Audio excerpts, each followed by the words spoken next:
Hi friends, good morning.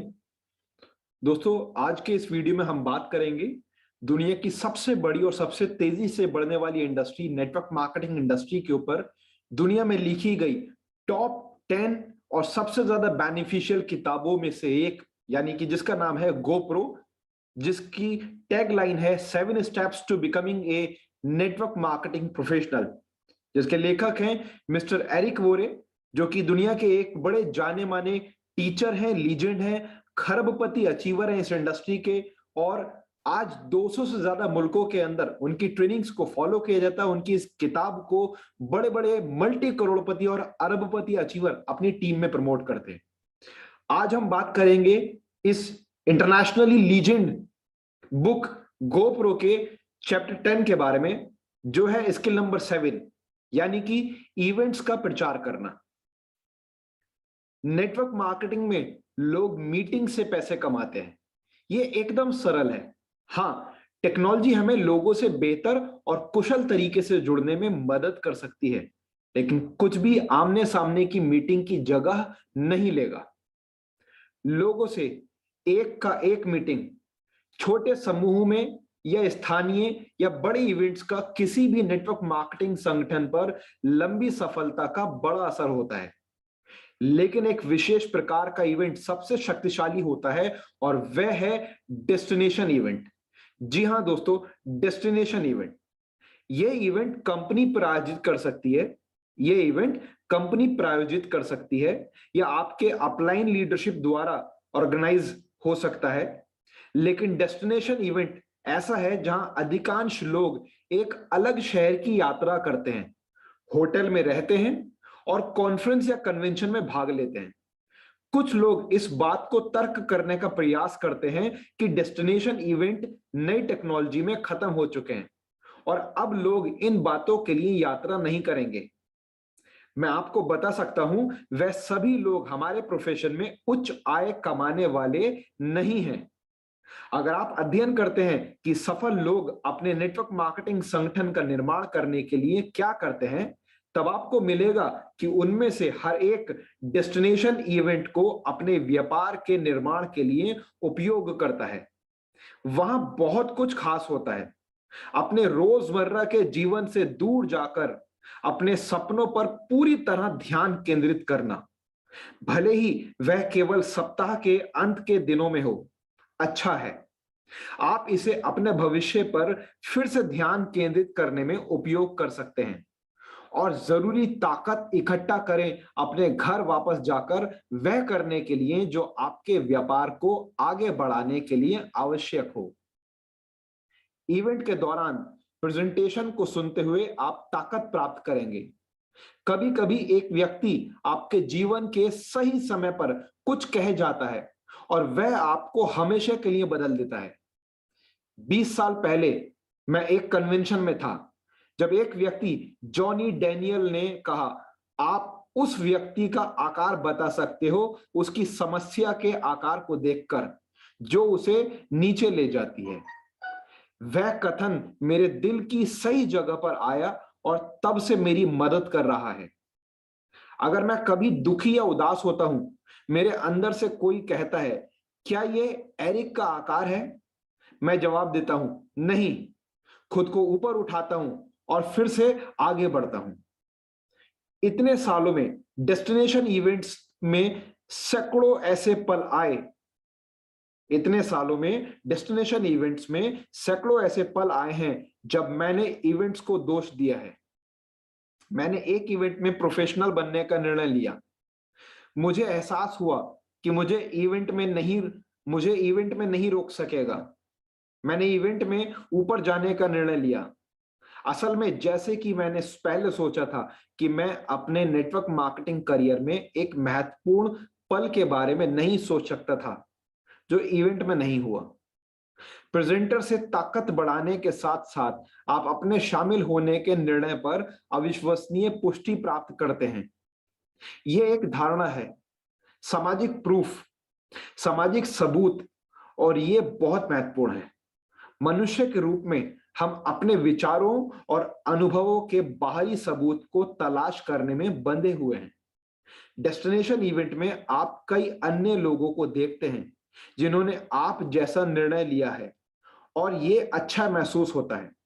इसके अलावा आप देखते हैं कि कैसे उनमें से कुछ लोगों ने अपना डर दूर किया और कंपनी के उच्चतम स्तर पर पहुंच गए। आप सोचना शुरू कर सकते हैं, यदि वह कर सकते हैं, शायद मैं भी कर सकता हूं। इसमें कुछ सकारात्मक दबाव भी शामिल है। अधिकांश डेस्टिनेशन इवेंट में मान्यता कार्यक्रम शामिल होते हैं। प्रतियोगिता कौन जीता, अगले रैंक पर कौन आया, किसने उच्च पैसा कमाए, या कौन मंच पर बोले। जब मैं अपने पहले इवेंट में गया और सभी लोगों को मंच पर जाता देखा, मेरे दिमाग में एक बात आई, अगली बार मैं भी मंच पर आऊंगा। यह प्रेरणादायक था कि इतने सारे लोगों ने हासिल किया जो मैं अभी तक हासिल नहीं किया।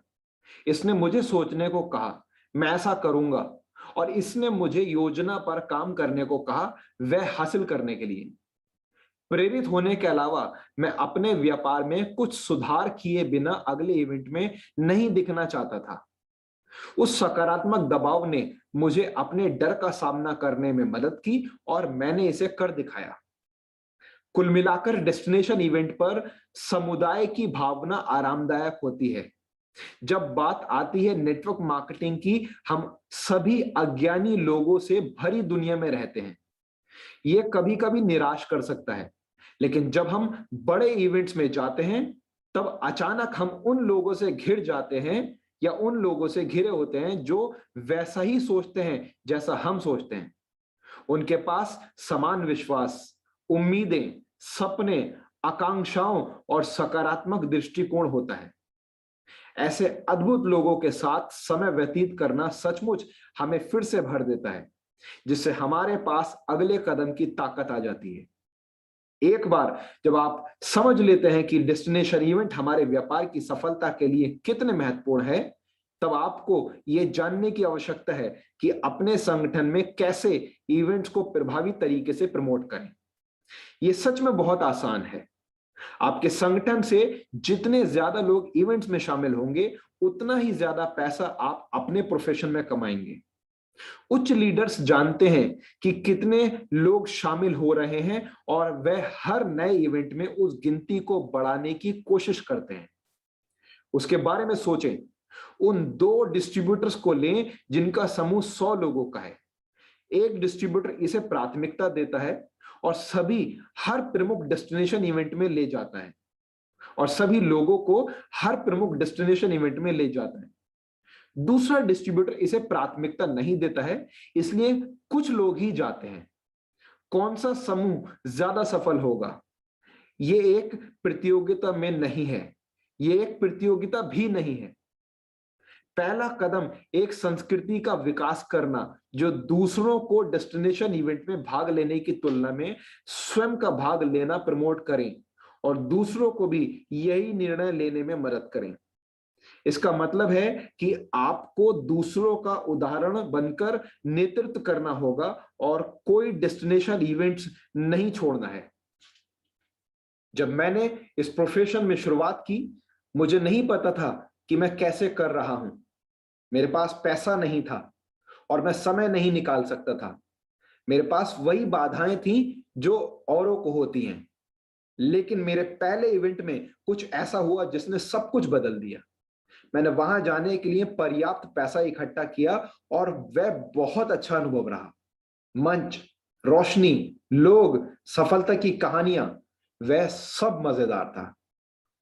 एक सेशन के दौरान मैं बाथरूम जाने के लिए बाहर निकल आया, और जब मैं वापस कन्वेंशन प्रवेश द्वार पर आया, मैंने खुद को पूरी कंपनी में उच्च कमाने वाले लीडर के पास खड़ा पाया। वह एक सेलिब्रिटी के बगल में खड़े होने जैसा था। मैं वहां खड़े होकर कुछ अच्छा बोलने के लिए सोच रहा था। अंत में मैंने सिर्फ खुद का परिचय दिया और पूछा, आपका रहस्य क्या है? आज मैं जानता हूं कि कोई रहस्य नहीं है, और वह मुझसे सही बात कह सकते थे, लेकिन इसके अलावा उनके पास थोड़ी करुणा थी और मुझे एक महत्वपूर्ण सबक दिया जो आज भी मेरे काम आता है।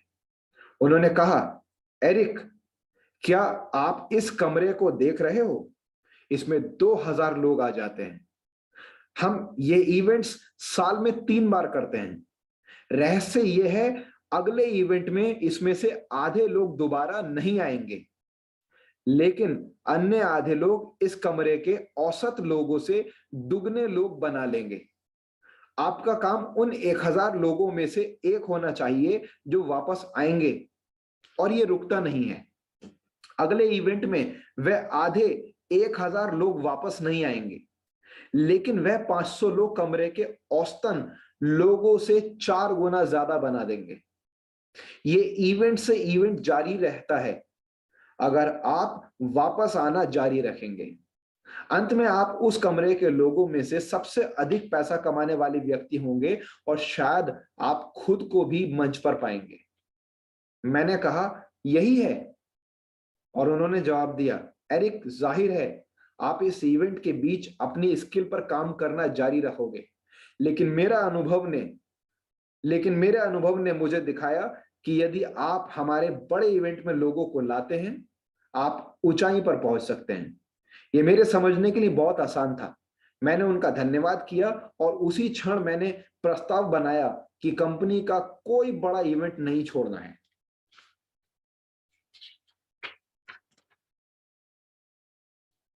ये आसान नहीं था। कभी कभी इवेंट का टिकट अकेले समस्या बन जाता है। मैंने इसे प्राथमिकता दी और उन्हें खरीदने का रास्ता मिला। कभी बच्चे की देखभाल एक मुद्दा था। मैंने बेबी सिटर्स की खोज की जिस पर हम भरोसा कर सके। कभी मैं संघर्ष करता कि इवेंट में कैसे शामिल हूं। कभी आरामदायक सीधी फ्लाइट की बात करने की बजाय मैं कभी एक के साथ 2 या 3 फ्लाइट करता था। कभी फ्लाइट की बजाय मैं गाड़ी ड्राइव करता था। कभी कभी एक गाड़ी में समूह के लोगों को लेके जाता था। यहां तक कि एक समय था जब मैंने एक बस को रिजर्व किया और अपने क्षेत्र के ज्वाइन लोगों को सफर में शामिल किया था। मुद्दा यह है कि मैंने प्राथमिकता बनाई और मैं इवेंट में गया, कुछ भी हो। अगर हैसियत की बात करें, आज मैं एक बंगले में रहता हूं, लेकिन हमेशा ऐसा नहीं था। शुरुआत में मैं अक्सर कई लोगों के साथ एक कमरे में रहता था। रूम सेवा की जगह हम लोकल स्टोर में सस्ते खाने के लिए जाते थे, और मिनी बार हमारी सीमाओं से बाहर था। जो सलाह मैंने उन सभी सालों में प्राप्त की, वह काम करी, क्योंकि मैं महत्वाकांक्षी था। जो लोग कम प्रतिबद्ध थे, मुझे उनको शामिल करने का तरीका पता चल गया था, और जैसे कि उच्च कमाई लीडर ने मुझे बताया, मेरी कमाई प्रत्येक इवेंट बढ़ती गई। उससे ऊपर एक अजीब बात यह हुई, मैं खुद को हर किसी से अलग महसूस करने लगा। मैं खुद को आयरन मैन महसूस करना शुरू कर दिया था। मैं इस बात पर गर्व करना शुरू कर दिया कि मैं तब भी खड़ा हूं जब अन्य लोग अपना विश्वास खो रहे हैं। इसलिए अगर आप लोगों की तुलना में डेस्टिनेशन इवेंट में शामिल होने के लिए अधिक प्रतिबद्ध हैं, अधिक कमिटेड हैं, तब ये महत्वपूर्ण प्रतिबद्धता, ये इंपॉर्टेंट कमिटमेंट आपकी अच्छी तरह मदद करेगी। एक बार जब आप पूरी तरह प्रतिबद्ध यानी कमिटेड हो जाते हैं, तो अगला कदम अपनी टीम में मौजूद लोगों की संख्या बढ़ानी है जो आपके साथ शामिल होंगे। अधिकांश लोग अपने समूह में अगले बड़े इवेंट की घोषणा करते हैं, पीछे बैठ जाते हैं और उम्मीद करते हैं लोग रजिस्टर करेंगे। प्रोफेशनल समझते हैं कि एक घोषणा करने में और एक प्रमोटर के होने के बीच में बड़ा अंतर होता है। प्रमोटर अपने समूह में इवेंट को प्राथमिकता देते हैं। वह अपने संदेश के साथ कठोर होते हैं। वह कहानियां बताते हैं जो कार्यवाही करने के लिए प्रेरणा देती है। वह मानने के लिए कुछ नहीं लेते, और जब लोग रजिस्टर्ड नहीं होते, आराम नहीं करते। और जब तक लोग रजिस्टर्ड नहीं होते हैं, वह आराम नहीं करते हैं। वह लोगों के दिमाग में एक तस्वीर बनाते हैं कि यह इवेंट कितना अच्छा होगा और इसमें शामिल होने के लाभ। एक बात जो मैंने बहुत पहले सीखी थी कि कम से कम शुरुआत में कभी किसी का बहाना नहीं खरीदना है। कि कम से कम शुरुआत में, स्टार्टिंग में कभी किसी का बहाना, एक्सक्यूज नहीं एक्सेप्ट करना है। मैं आपको बता नहीं सकता कितने लोगों ने मुझे कारण बताना शुरू किए कि वे अगले डेस्टिनेशन इवेंट में नहीं जा सकते। उनके कारण सिर्फ एक बहाने थे और वे सच नहीं थे। एमेचर्स के साथ एक समस्या यह है कि वह पहले उनकी कहानी खरीद लेते हैं और उसका अंत होता है। व्यक्ति कहता है मैं काम नहीं कर सकता, या मैं ऐसा खरीद नहीं सकता, या मैं बेबी सीटर की व्यवस्था नहीं कर सकता, या कौन मेरे कुत्ते को देखने के लिए है, या इस सप्ताह के अंत में जन्मदिन पार्टी है। और अमेचर कहते हैं ओके ठीक है, यही वो बात है, मुझे उम्मीद है कि तुम इससे अगले सप्ताह कर सकते हो, नेक्स्ट टाइम जरूर चलोगे। लेकिन प्रोफेशनल की मानसिकता पूरी तरह से अलग होती है। जब वह कोई आपत्ति सुनते हैं तो वह उस कहानी को नहीं खरीदते, क्योंकि वह जानते हैं ये शायद सच नहीं है, या कम से कम इतनी मजबूत नहीं है। वह उस कहानी, उस एक्सक्यूज को वापस पलट देते हैं और इस तरह समझाते हैं। वह उस व्यक्ति को इवेंट में शामिल होने का मतलब और महत्व समझने की मदद करते हैं। फिर वह उनकी समस्या से बाहर निकालने का तरीका निकालते हैं। मैं आपको बता नहीं सकता कि मैंने कितने लोगों से बात की है जिन्होंने पहले ही अगले इवेंट में शामिल नहीं होने का निर्णय कर लिया था, और 5 मिनट के भीतर उन लोगों ने अपनी सोच बदली और रजिस्टर्ड कराया। सबक यह है कि अपनी कहानी बताएं, उनकी कहानी नहीं खरीदें। इस स्किल के बारे में सोचें जैसे कि आप सार्वजनिक रूप से कारोबार कर रहे हैं और आपके शेयर का मूल्य सीधे आपके प्रत्येक इवेंट में आने वाले लोगों से जुड़ा हुआ है। अगर ये मामला है तो हमेशा अगले इवेंट में बड़ी संख्या में लोगों को शामिल करने की आप प्राथमिकता बनाएंगे। आप ये नहीं करेंगे। आप पहले इवेंट में सिर्फ अपने सपने से शुरू करेंगे। आप पहले इवेंट में सिर्फ अपने से शुरू करेंगे, लेकिन फिर लक्ष्य होगा अगले इवेंट में अपने साथ कुछ लोग लाने, और फिर उस संख्या को अगले में बढ़ाने, और फिर अगले में, और फिर अगले में और बढ़ाने के। नेटवर्क मार्केटिंग में सिल्वर बुलेट जैसी कोई चीज नहीं है, लेकिन ये स्किल उसके उतनी ही करीब है। तो याद रखिएगा दोस्तों, अगर आप कोई भी डेस्टिनेशन इवेंट, चाहे वो आपके कंपनी का हो या अपलाइन का हो, अगर मिस करते हैं तो आप बहुत बड़ा नुकसान देखने जा रहे हैं। और ऐसा मैं नहीं कहता, ऐसा उस शख्स ने लिखा है अपनी किताब में, और बाकायदा इस टॉपिक, इस सब्जेक्ट के ऊपर चैप्टर लिखा उन्होंने गोप्रो के अंदर। जो शख्स आज 200 से ज्यादा मुल्कों के अंदर नेटवर्क मार्केटिंग के सबसे बड़े टीचर्स में से एक माने जाते हैं। Wish you all the very best. Thank you so much. इस वीडियो को, इस चैप्टर को दोस्तों बार बार सुनिए और पूरी टीम से शेयर कीजिए, और शपथ लीजिए, कमिटमेंट कीजिए अपने आप से कि आप लाइफ में कोई भी बड़ा इवेंट, आरटीपी, कन्वेंशन या कोई भी डेस्टिनेशन इवेंट कभी भी ना ही मिस करेंगे और ना ही टीम को मिस करने देंगे। सबसे पहले आप खुद उसको अटेंड करेंगे और अपने बाद में फिर आप मैक्सिमम लोगों को भी लेकर जाएंगे। Wish you all the very best. Thank you so much.